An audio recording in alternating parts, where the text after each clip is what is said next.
Okay, so I want to thank everybody for attending our fourth Tech Talk webinar.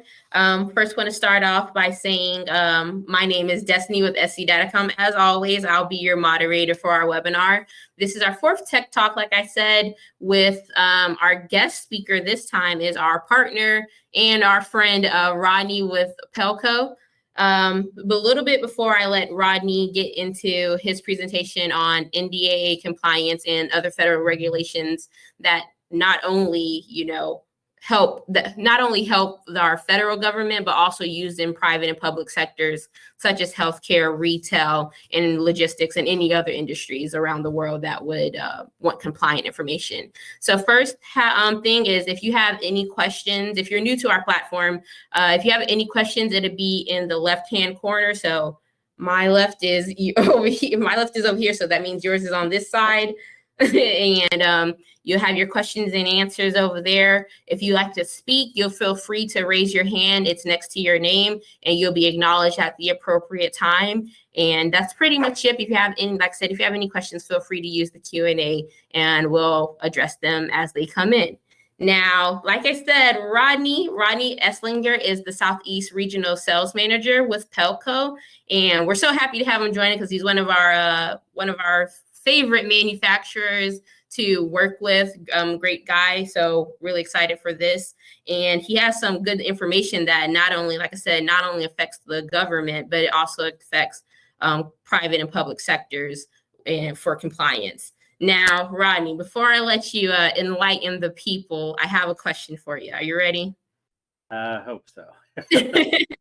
What song describes your life right now? So, like, as a main character, what song would describe your life? Oh gosh, what song describes my character right now? There's not one about presentations, so I will go with probably Happy. I know that's a cheesy song, but I'm just kind of a happy person all the time. Most of the Is time. it the I'm so happy, clap along, that one? Yeah, that one. Okay. Yeah, go ahead. You can sing it if you'd like, but yeah, I won't. Oh no, I can't sing. I think that's probably my song right now. Yeah, if I could sing, it'd be over, but they won't let me, so I'll stick to helping the people with their security needs at the moment.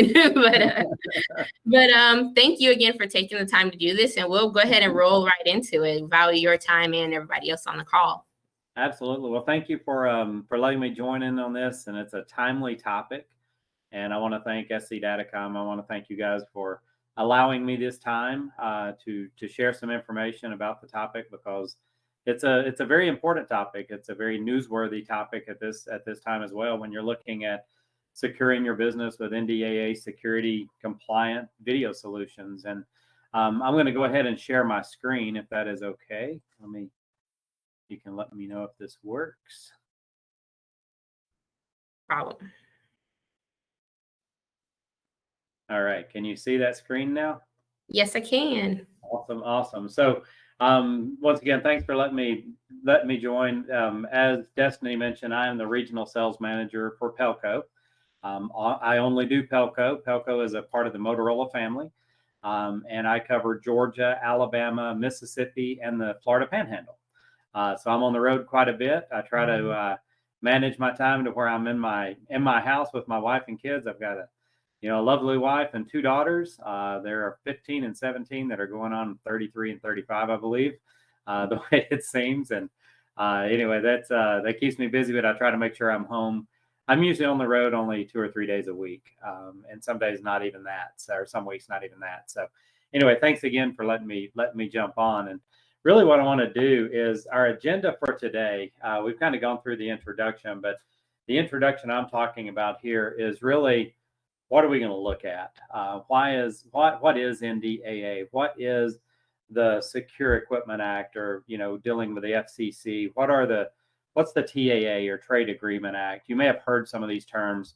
You may have heard some of these acronyms in the past, and my job is to really educate you on those topics and see why they're important in our industry. And also we'll talk about country of origin.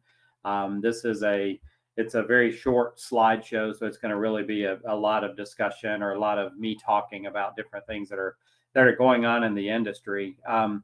And hopefully at the end of this, you'll understand NDAA compliance, you'll understand TAA compliance, you'll understand what having the FCC approvals mean, you'll understand what COO means, or country of origin. And then we'll, at the end of the discussion, we'll have a question and answer session.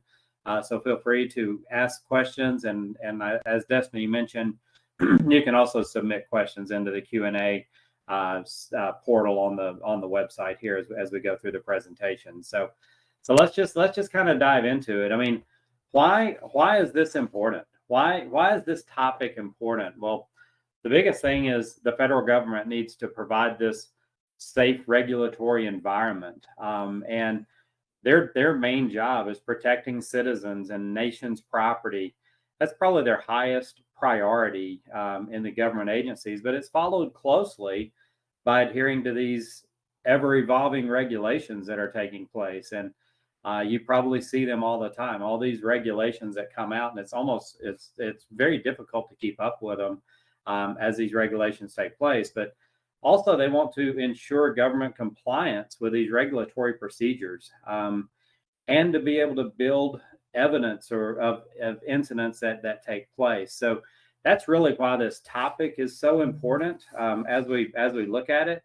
And if you think about it, the government agencies, they really got some challenges in front of them. Securing people, facilities, and assets of the government is not an easy task, especially when you're looking at the borders or coasts or ports like the Savannah port, or embassies or military bases. I mean, government security professionals are tasked to monitor all of these sensitive and very large perimeters. And when we're talking about perimeters, we're not talking about just intrusion and perimeter detection. We're talking about tailgating and things that happen at the facility. And I mean, sad to say, sometimes it's internal theft or external theft. So those are the reasons that these are some of the challenges that the government faces. And so that's why these next 4 slides are very important as far as what is NDAA. So let's look at NDAA. It's also known as that's the acronym that you'll hear if you're in the market. You'll hear NDAA-Compliant, and it's really the National Defense Authorization Act. And so let's take a look at it. This was signed into law. This was the John S. McCain National Defense Authorization Act. It actually took place in February, or in the fiscal year of 2019, but it was signed into law in August of 2018. And really what it does, it specifies annual spending levels, but it also provides authorization for the U.S. Department of Defense. So it goes a little further than that, though, because it also prohibits U.S. federal agencies and their contractors, which is important. It's not just the agencies, it's federal agencies and their contractors, to grant loans or do business or procurement using any of these telecommunications companies, and I'm going to name these out here in a second, that have this equipment or video surveillance that is critical to a part of a system. But there's certain NDAA compliant countries and businesses, and then there's certain ones that are not. And so the video and surveillance equipment produced by these companies, and I'll name these companies, these are the ones that fall under this NDAA Security Act, saying we can't do business as a government agency with these companies because of the security threats and the challenges we just talked about tie into this. So those named companies are Huawei Technologies Company. You may have heard of some of these: ZTE Corporation, Hytera Communications Corporation, Hangzhou Hikvision Digital Technology Company, and Daewoo Technology Company. Those are the ones that are named through this NDAA, saying that through this process, you're not allowed to do business as a government agency with these particular manufacturers. So that's why the NDAA is so important, and knowing which ones are. And you can go to the government website, look up the NDAA, see the compliant countries, as well as look and see, which companies are banned from that government activity. So that's the NDAA in a nutshell. Now there's a whole lot of details that go on behind that, Destiny, that really, for the sake of time today, I'm not going to get into all of those. Plus, I don't even understand all of those. I'm a very high level person when it comes to this process or to this topic. But we have resources available that we can share with you and kind of let you see, so we don't get too far into the weeds about just the NDAA. Okay. Yeah. And I appreciate you actually talking about the honing in on the importance of not just saying hey, it's not just federal agencies, it's also the contractors that want to do business with them and people recipients of those loans. So those Department of Homeland Security grants and loans, these regulations affect them as well. So, when you think of federal regulations, you think, oh, it's just the US government or anybody doing work with them. But to receive loans and grants from them as well, you got to have to be in compliance as well. So like that you pointed that out. Yeah, it's a very important piece of it. So, well, let's go on to the next piece. It's the FCC involvement and how they're involved, and this is through the Secure Equipment Act. And so, through the Secure Equipment Act, the FCC establishes rules, and those rules are basically stating that they're no longer going to review or approve authorization application for equipment on the list of covered communications equipment or services. That's a mouthful, but it's basically FCC needs to be part of this approval process, and they've actually gone in and listed companies that are on this that are not approved.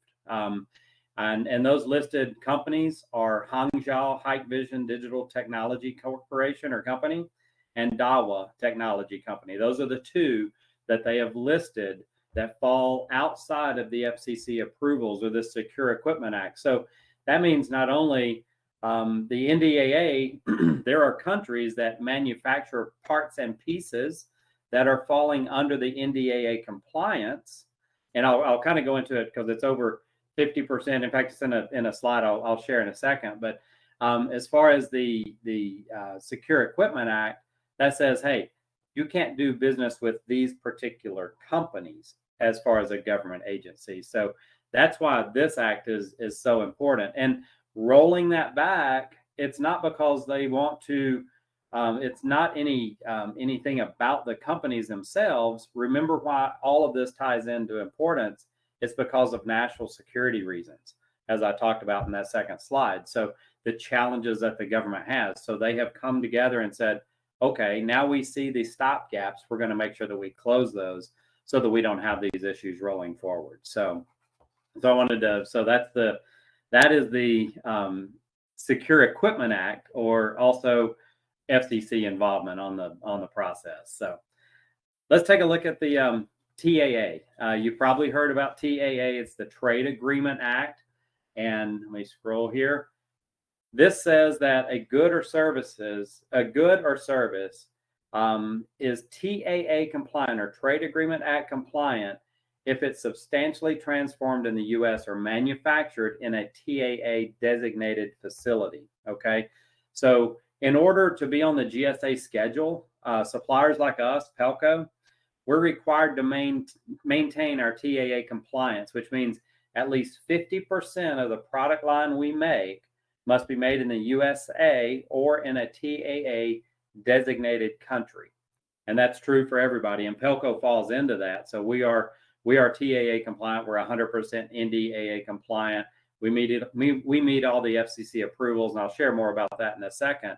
But having TAA compliance and a GSA schedule, that allows us to sell to government agencies. It gives us a better position in comparison to some of the manufacturers that I just mentioned, because we are that TAA compliance. A TAA designated country is a nation in which the U.S. maintains a trade agreement with. So it's not; these are ones that we have trade agreements with. These are not, they're countries that have gone through the process of making sure that they're not a security risk or a security threat. So that's why they're reliable, acceptable sources. And then we talked about the GSA. The GSA schedule, it really just helps federal, state, and local government organizations to meet the security mandates and guidelines that fall underneath that. But once again, why is this important? It's because of the overlying security of the country. It's the overlying security of our government and those challenges that they're facing. So as we look at this, I mean, why is all of this important? Why should you choose an NDAA compliant solution? And all of this that we've talked about falls under the NDAA compliant solutions. Well, any video equipment that's being deployed in the U.S., they must strictly comply with the federal regulators. That's why this is important. Once again, we're talking about security. It also protects the U.S. networks. I mean, how many times have you heard about different hacks or different things that are going on? Well, this helps protect the U.S. against these cyber attacks. That doesn't mean they're not going to happen, but it's a stopgap measure to try to make sure that they're protecting themselves. And it helps mitigate national security threats. I mean, we hear about things all the time. Well, this is a way to close that gap to make sure that with this NDAA compliant solution, that gap is being closed a lot more quickly. But it also provides critical infrastructure so they can monitor things and monitor what's going on from a trusted and reliable partner, because even though a country may be on that TAA list, they're still being monitored. They're still being watched. They still have to pass these regulatory tasks basically to make sure that they maintain that list or stay on that list. So that's really the overall pieces of NDAA compliance and TAA compliance and country of origin, which we talked about, the COO, as well as the FCC approvals. But Destiny, I want to share for just a second, if you don't mind, just as we're concluding, let's look at Pelco, because I mean, I work with Pelco, and I'd be crazy not to share a little bit about Pelco on the call with tying into this.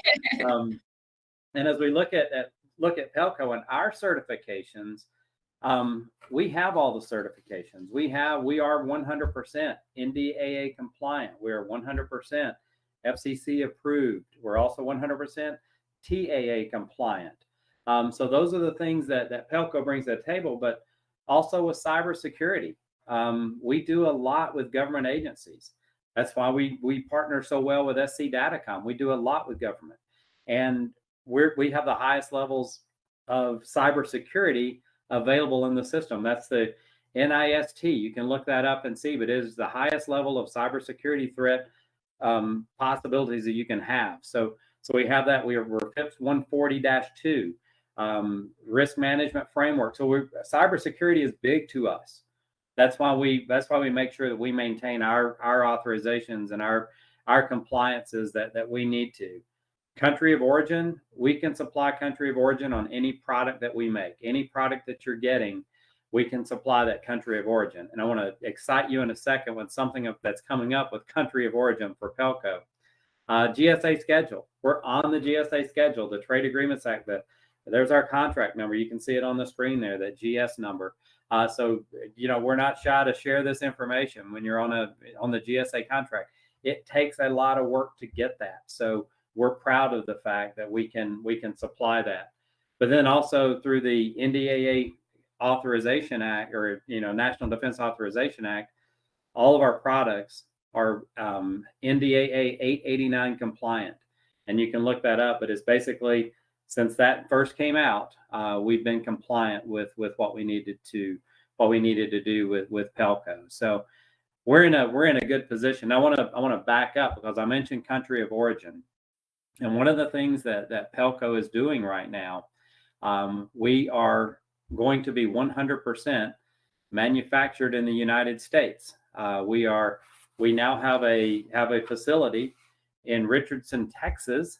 And if you don't mind, I've got about a 20, maybe 25 second video I'd like to share with you and with the team, and just kind of show you what we're doing from a Pelco standpoint. Is that okay if I show that video real quick? It's definitely okay. Who doesn't like a good video? So well, let's hope the sound works. We're good.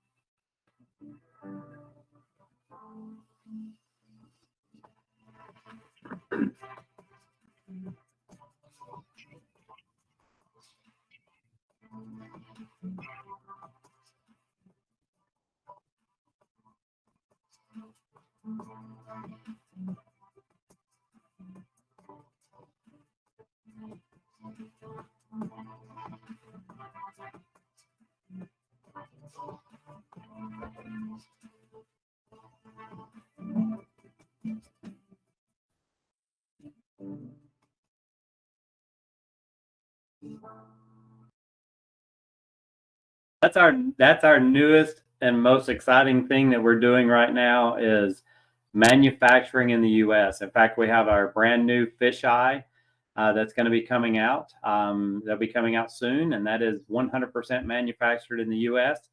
Plus, all of our other products are going to be manufactured in the USA as well. Eventually, probably by the end of next year is the goal. That's great.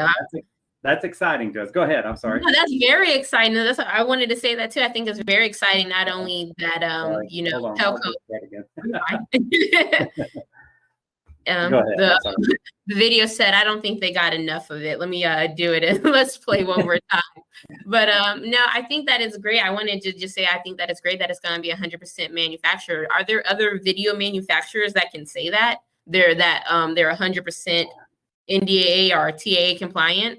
There probably are some others in the industry that can say that, but I don't think they can say what we can say under our new ownership with Motorola. Motorola is investing extremely heavily into the Pelco brand. Motorola has a goal. They want to be #1 in the video surveillance industry, and when Motorola sets their mind to do something, it happens. And so it is a great time to partner with Pelco. It is a great time to be a Pelco employee. There's so much excitement on our side of the fence as far as what we're doing. Yeah, we have a hill to climb, but we're all forces joined in the same direction, and it's fun. I mean, we've got the manufacturing facility in the U.S. We've got regional sales reps that have been hired all over the country that are 100% Pelco employees. That's all we represent. Just a lot of cool things coming out. We just introduced a new value line, which is NDAA compliant as well. And TAA and FCC, like I said, everything we make is that just came out and hit the streets recently. So there's just a tech support. You know, we're hiring 109 tech support agents that are going to be based probably out of that Richardson, Texas facility with great. Different tier levels of support. So just a lot of fun stuff going on with us right now. So thanks for the question.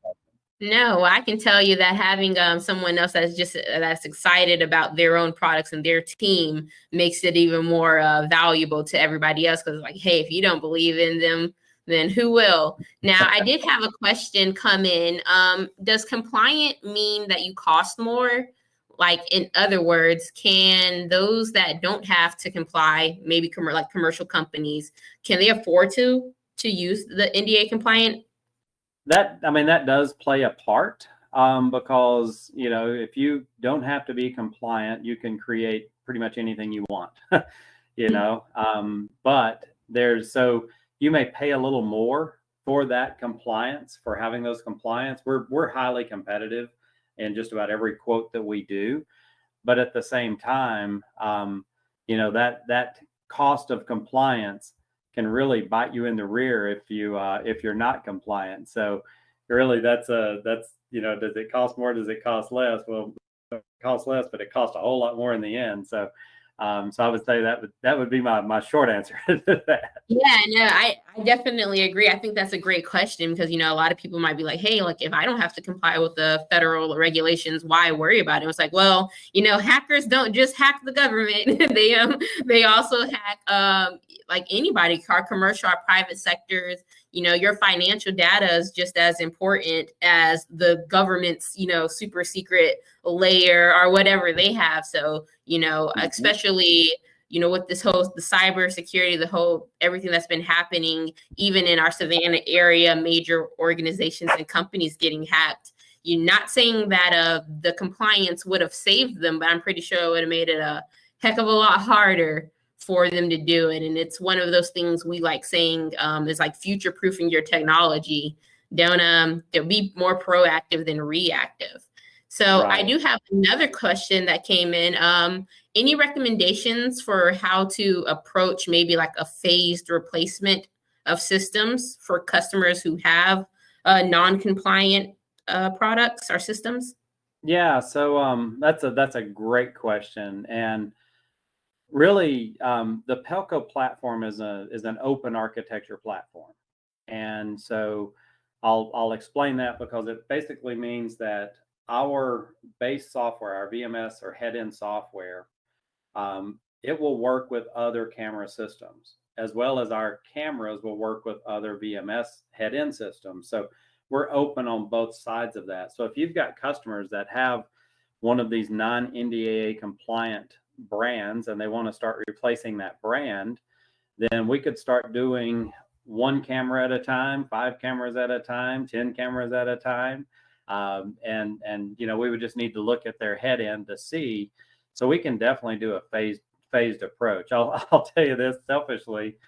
I am a PO driven sales rep, meaning I don't care if you have 1 camera or 2,000 cameras or head in. I'm here to help you out because it's such a big piece, and not everybody has the budget to do everything at one time. So allow me to come in and take a look at it. I'll come in with your sales team.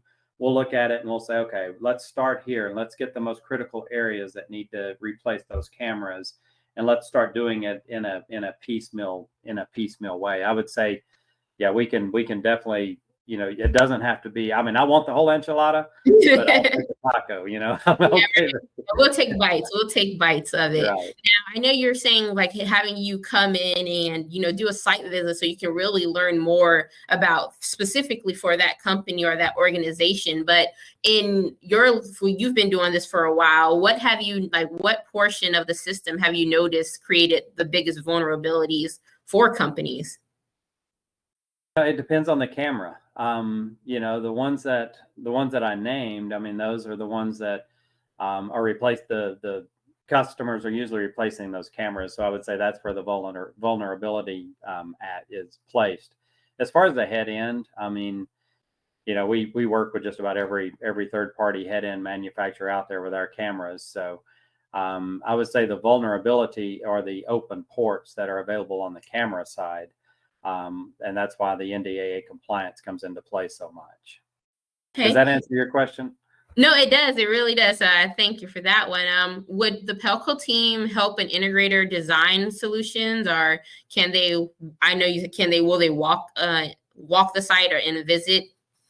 Absolutely. That's one of the things I love doing, and why I'm on the road so much, because I'm walking sites. I'm with your team, or I'm with other teams in other states and walking sites, taking pictures, saying this 270 camera, which ours is probably the best in the industry, would be best in this situation, or this 180, or this bullet camera, or this PTZ or explosion proof, or whatever it is. This will go well in this particular area. And walking the site. Now, I don't do the calculations as far as how much cabling is needed and all of that, but I can look at the mounts, I can look at the cameras, and then I have a calculation tool that I can say, okay, well, based on this camera layout, and based on these cameras, and based on the frames per second that they're wanting and the number of storage days, it will calculate and let me know how many servers and what size servers they're going to need for that system to be efficient. Okay. But I love getting on site. In fact, I even have a demo kit with I've got 6 cameras in that demo kit that I can hoist up in the middle of a cornfield if I have to, because I've got full power supply, and I can actually do live demos with my software and show which camera works best. And that really helps Destiny, when I can get on site and show different camera selection choices. Oh, right. I think like I'll show you right now, and really be able to show them right at the moment is definitely a beneficial add. Now, going back to Pelco, not just right now with the Fort Worth, Texas, but planning to have all their manufacturing done here in the U.S. Do you know how many jobs that facility will create? I know you're not over it, but did they tell you guys many jobs? I really don't. I would assume I know there's 109 people that are being hired or repurposed just for tech support. Yeah. But I would be speaking out of line if I took a shot at it, because I really don't know how many will be in that. But there definitely job creation will take place, and we're growing. So if you know people and you run across people that are good fits for Motorola, let me know about them, and I'll send them up the chain on my side, because I know that we're growing quickly. So.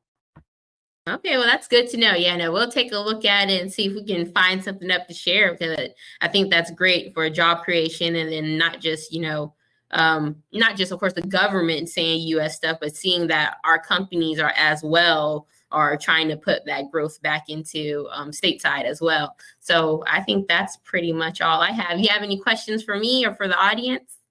No, I appreciate this. Were there any other questions that came through the chat? I haven't seen. Of course, I don't know how to work the chat, so I'll let you see if there are additional questions that have come in.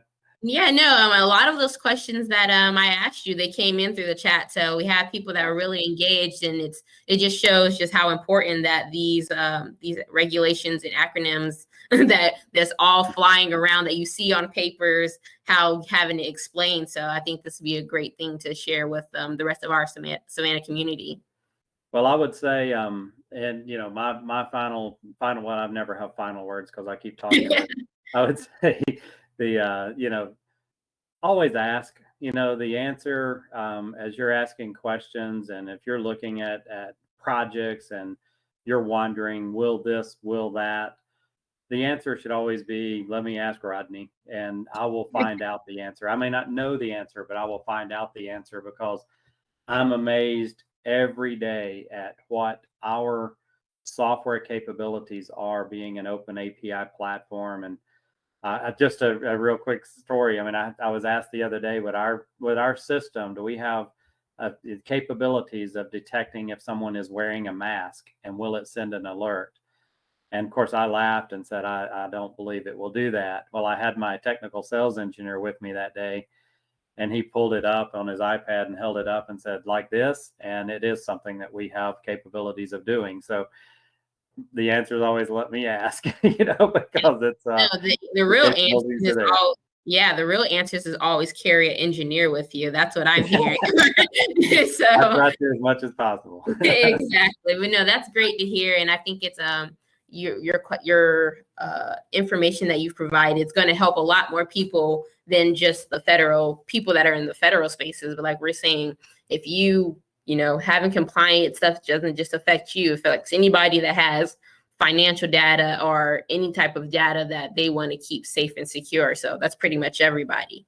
Absolutely. Well, thank you so much for letting me do this. If there's any other additional questions that come in after the fact, you can send those over to me, and I will get those answered as well. And I really, really appreciate the partnership with SC Datacom, and we've had a lot of good times together, and I look for a lot more good times together. And when I say good times, I'm talking about projects that we're winning and competing together on. So I thank you for the partnership, and thank you for the time to do this, and let Elena and Kathleen know that I appreciate it as well.